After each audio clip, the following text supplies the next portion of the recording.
How you doing, Joseph? You're right. Yeah, I'm good. Yeah, all good. In Melbourne right now, randomly. Yeah, Been I away. was watching your content. I was like, you're not even you're not in London. Are you No, staying in no. London? Yeah, I think that's why I was worried about like releasing the cinema guide because I Yeah, wasn't even there and I was meant to release it kind of end of last year or even earlier, and I got busy and sidetracked and just didn't finish it. And yeah, then I was speaking to my friend who I'm here with actually, and he was like, "Just release it now." Like, and I was gonna wait because I'm be back in London in summer. I think I'm not sure exactly when, but I'll be back in summer. And I just was like, he was just like, just release it because it's never a good time to do anything. So I was like, true. just finally got it done, and I was like, yeah. So I had to like post it at like 5 a.m. and like I had Yeah, work out it's here, fair. and then I had It's a to good get time to to bed. post it before like the summer starts and all these movies are coming Mm, and everyone's like actively going to the cinema. So you're definitely posting it at the right time. This is kind of mm, like a random call we're having here. So I run like a platform called Outtake that kind of just talks about movies and TV shows. I've been following you mm, on TikTok from seeing your videos of you literally doing like day in the life of like going to watch a movie. You just riding mm. your bike and going getting snacks, watching film. I thought that was Yeah, yeah, nice. watching those videos. So I was following you from then, and now that I'm seeing you doing the London Cinema Guide, I thought it'd be cool to just have a quick little chat, just talking about your journey in terms of being a film content creator, if you will call yourself that, and also Mm. making the London Cinema Guide. I think my first question really would be just getting an overall idea of like what led you to start making videos of you literally just going to the cinema. Yeah, yeah, yeah. No, no, I appreciate it. Yeah, I think it was about 2 years ago. But basically, my job in London is a photographer, and a photography assistant. So I work with photographers or shoot stuff myself, and I'm self-employed. So I'd have a lot of spare time on like random days, like not a traditional Monday to Friday job. Yeah, So I'd kind of have like a Tuesday off and then maybe work a Saturday. So, and all my friends would be at work, obviously. So I was kind of like, why don't I go? I always go to the cinema on my own. I did even when I was working full time, just nice. after work to kind of like just relax. Yeah, And I ended up just posting one video, the first video I ever did on TikTok, or maybe the second or third, I don't know. The first video, including myself, it went crazy. It got like 100K views, yeah, and it was just like a solo cinema trip, which is obviously a big thing I like to kind of push. And I yeah, was like, okay, there's maybe something here, like people really enjoying this and people related to it.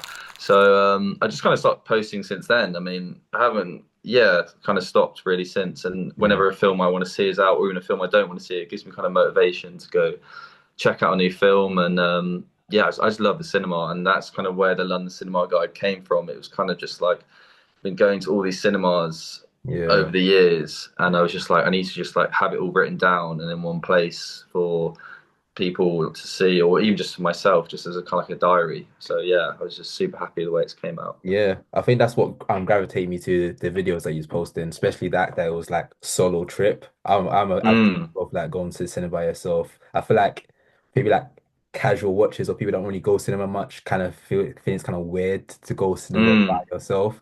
But I always like the fact that of like going to the cinema, kind of like depressing from the world all by yourself mm, and just taking in the film and then just enjoying it literally by yourself. It's mm, like a me time type of vibe. It's really like soothing. It's really like people have meditating. Some people go to the gym. mm.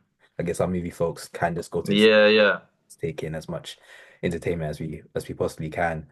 Mm, But yes, that of course that's led you to make the London Cinema Guide. I've purchased it. It's online. It's available on the London Cinema guide.com.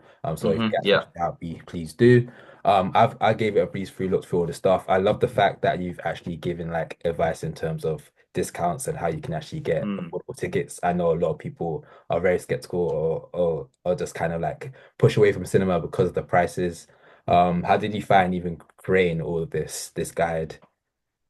Yeah, like I appreciate that a lot. I think the big thing was making the cinema seem more affordable because on the surface of it, it's not affordable at all, and it's Yeah, like can be a bit of a luxury, and especially if you go as a family, like that is a ridiculous amount of money you're going to spend on snacks, tickets, transport. So I just wanted to make it kind of as accessible so anyone who isn't aware that there's discounts or like different companies will do offers at different times of the week. Obviously, sometimes it's quite off peak, but even like a Tuesday, there'll be different offers. And then you don't need to go on the peak times like a Saturday or Sunday that everyone's doing where the tickets are really hiked up. So I yeah, really wanted to make that kind of be known because that's how I get my tickets. I don't have a monthly subscription to one cinema, which is where I was living.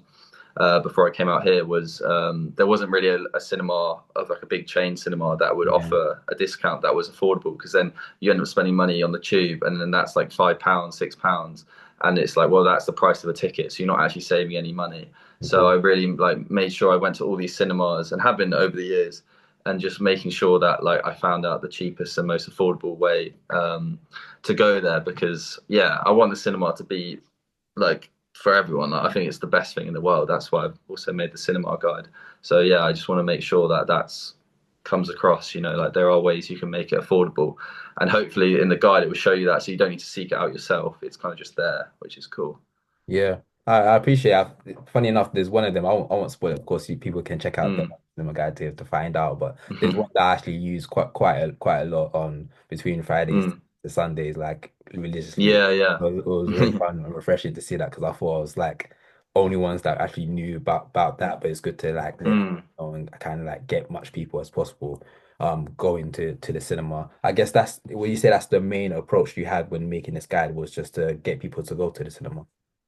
Yeah, I think so. I think that was it really. And just having, because you write in, let's say you visit London for the first time, you're from, a city in Europe or something, you Yeah. fly into London and you want to go to the cinema. Because I like to do that when I go on holiday sometimes, like if you don't want to go out in the evening, like drinking or like eating, whatever, you might just want a chilled night and you can go to the Yeah. cinema. And a lot of times the films are in English, so you can still go see them in any country, which is cool. And so I always find I was like, okay, if I'm coming to the city for the first time, how would I want to like kind of present it and approach it? So I Yeah. just made sure that you could be able to find it all in one place and just be kind of like, let's say you just wrote in London cinema, hopefully maybe the guidebook will come up online. And I think that was the kind of the main appeal, just have everything in one place because there's a lot of articles out there and or like TikToks or YouTube videos that will show you like the best cinemas in London. I'm not Yeah. trying to claim that this is a new thing, but Yeah. just having it all in one place was for me like the big kind of key point I was trying to get across. Yeah. I enjoyed it quite a lot. I like the different breakdowns. There's actually some that's Mm. kind of my local one that I go to, like Castle Cinema, that's literally across my. Yeah, yeah, I go yeah. there. I'm quite Great fit. cinema. Yeah, really, really, really good cinema. Mm. But in overall scale of things, would you say you're a film content creator, or you just happen to this is just like a hobby that you've kind of just put out to the world? Yeah, I'd say it's more of a hobby right now. Like I'd Yeah. love to do it full time. That would be the dream. But I also love the work I do, like photography and stuff. I love that, and I'm super Yeah. passionate about that as well. So I would say, yeah, there's definitely bigger film content creators out there. I just try and just showcase my little niche. Maybe that's just going to the cinema, and yeah, I wouldn't say I'm necessarily like a film content. Maybe I am. I don't know. I haven't really thought about it to be honest. It's a good question. Yeah. I just think I love just showing film and love showing Mm. cinemas, and that is my like hopefully thing right now that I can just share, and also just posting other bits and bobs about my life. So yeah, as long as I can keep doing that, I'm happy. Perfect. And for us to get the London Cinema Guide, this is all through the website, if I'm correct. Yeah, yeah, www.com, londoncinemaguide.com. I'm pushing also a new Instagram that I'm trying to promote. It's called More Cinema, which is again kind of similar, like trying to encourage people to go to the cinema more often. And Yeah. hopefully in the future, when I eventually come back to London this summer, which is looking likely, is to kind of hopefully put on some cinema events. Or Nice. I also want to use it to promote and showcase people's cinema experiences all around the world, not just in London. So that's the Mm. kind of next step to kind of push that Instagram and hopefully see it grow just like as a kind of bigger platform for people to showcase their cinema experiences, which should be cool. Nice, perfect. Well, before we wrap things up, it'd be great to just get your takes on a couple of films that's coming out this year or films that you've Yeah, seen yeah. in the past.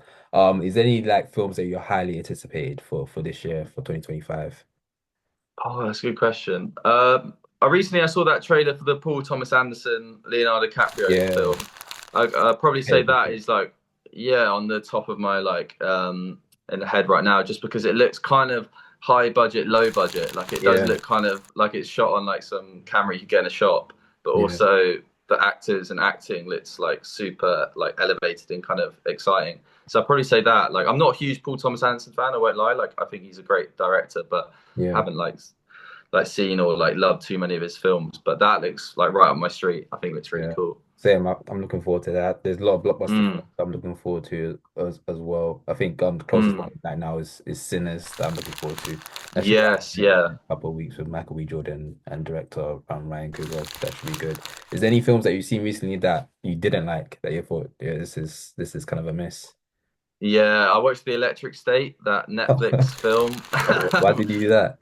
I don't know. I quite have this thing where, like, if I hear a film's really, really bad, I quite like Yeah, to just have an opinion on it for some reason. Like, I feel like I need to yeah. see it to say I've seen it. And I knew it'd be terrible, so I watched it. And also, I think sometimes I quite like to watch something just so I can like review it and like I don't know, just showcase my opinion on. Sorry, my camera glitched out. Let me answer that Yes. again. It's because you So said because you mentioned Electric State. That's why. yeah, yeah, Won't that we exactly. can't talk about that. Yeah, but yeah, I just think it's a terrible film, and Yeah, it was quite fun to watch how bad it was. And I think Millie Bobby Brown is like, it's potentially a really good actress, but she's just locked into this crazy Netflix contract that can't seem to make any yeah, good films. yeah. She seems like she needs to get out of it, but I feel like she Yeah, that she's like maybe I should stay for yeah, yeah, yeah, exactly. for the long run. Um, but yeah, that's all the questions I have to ask. I really appreciate you jumping on this call, but the London Cinema Guide is available to purchase right now. You can check it out on the website www.londoncinemaguide.com. Joseph, thank you for spending some time just chatting about everything. I hope you have a great day. Is there anything you want to say before we sign off? No, no, I appreciate it. I appreciate you reaching out. Like, honestly, it means a lot. Like, I don't think people realize that it doesn't happen as often as you'd think. So I do Yeah, really appreciate it, and I love what you guys do. That's why I follow you as well. So yeah. no, it means a lot, genuinely. No worries, man. Thanks again for this call, man. Catch you Sweet. around, All man. right, cool. Thanks a lot.